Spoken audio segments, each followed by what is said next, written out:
How's it going, everyone? Welcome back. I want to talk three standout players the Bengals had here in week 1 against the Minnesota Vikings. Let's start with the obvious one.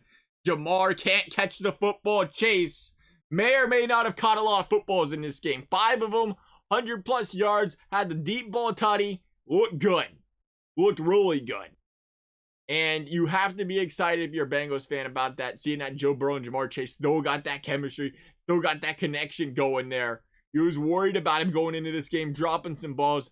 Didn't seem like the moment, didn't seem like the drop balls or anything bothered this guy after being off for a year. He looked really well, and considering, again, off for a year, still knocking some rust off, he looked really good.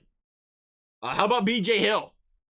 The trade of Billy Price for B.J. Hill. And what we talked about was really just a trade where it felt like the Giants were going to probably waive this guy. If that was the case, that's why there was going to be both of these players are getting waived. They said, let's just make a trade so we don't lose them for nothing.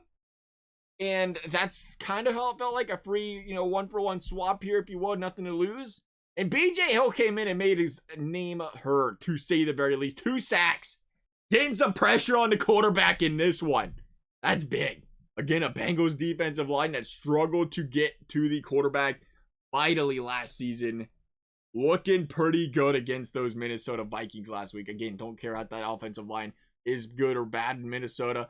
Point being, Bengals got to the quarterback. B.J. Hill looked excited to be here, taking advantage of the opportunity. And I think he's going to get more of one again this week after the way he played last week. Let's end things with none other than Joe Burrow. Listen, Joe Mixon played well.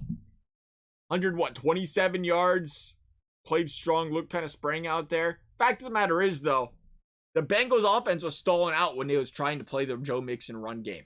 We've seen it in the first quarter, we've seen it in the fourth quarter. Whether he was railing off a few yards or not, what was not working was first down run, second down run, third down force Joe Burrow into a passing situation where it's a play drawn up or a play where he's just not getting into a rhythm.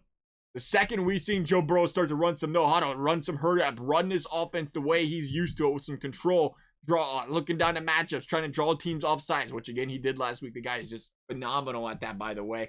Drew the offsides, drew the deep ball pass interference. They're all in one play.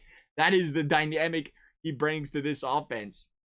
There's no question about it. And he came back, and we worry about the knee still, but when he was upright, it didn't feel like we was worried about that knee at all. As far as him actually playing quarterback, it didn't feel like the knee bothered him at all. As far as his health is concerned, though, we are obviously, as Bengals fans, as a Bengals organization, very concerned about the health of that knee. You don't want to see things get worse before they get better. You want to see him continue to progress there. So whether he can play on that bad knee or not, you're going to be very conservative about that. I thought he played really well this week. That is our 3 players who stood out for the Cincinnati Bengals this week. Love you guys' thoughts. Thank you guys for watching. We'll see you next time.